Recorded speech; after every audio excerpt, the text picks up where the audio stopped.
చాలా శక్తివంతమైనటువంటి రోజు. అట్ల తద్దె గౌరీదేవికి ఎంతో ఇష్టమైన రోజు. కనీసం 10 మంది ముత్తైదువులను పిలిచి ఒక్కొక్కళ్ళకి 10 అట్లు ఇస్తే చాలా మంచిది. 10 మంది ముత్తైదువులకి ఒక్కొక్కళ్ళకి 10 అట్లు ఇవ్వలేని వాళ్ళు మీకు వీలైనంత మంది ముత్తైదువులను పిలిచి వాళ్ళకి ఒక్కొక్కళ్ళకి 10 అట్లయినా సరే తాంబూలలో ఉంచి ఇవ్వండి. ఆ తర్వాత అట్లు ప్రసాదంగా స్వీకరించి ఉపవాస దీక్ష విరమించండి. అలాగే అట్ల తద్దె రోజు గోరింటాకు పెట్టుకోవటం, ఊయలలు ఊగటం, దీనివల్ల కూడా ఉత్తమ ఫలితాలు కలుగుతాయి.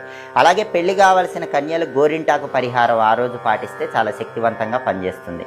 అంటే గోరింటాకు తెచ్చుకొని ఇంట్లో వాళ్ళు ఎవరైనా రుబ్బి ఆ రుబ్బిన గోరింటాకు ముద్దను తమలపాకులో ఉంచి ఎవరైనా చిన్న పిల్లకి ఆ గోరింటాకు పెళ్లి కావాల్సిన అమ్మాయి చేత ఇప్పించండి. అట్ల తద్దె రోజు అలా ఇప్పిస్తే ఆ చిన్నపిల్ల సాక్షాత్తు గౌరీదేవి స్వరూపం. గోరింటాకు గౌరీదేవికి ఇచ్చినట్లు అవుతుంది. దానివల్ల కూడా వివాహపరమైనటువంటి సమస్యలన్నీ తొలగింపజేసుకోవచ్చు.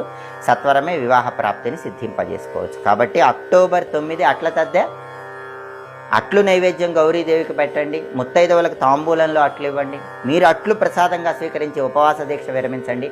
వీలైతే గోరింటాకు పరిహారం చేసుకుంటే కన్యలు సత్వరమే వివాహ ప్రాప్తిని సిద్ధింపజేసుకోవచ్చు.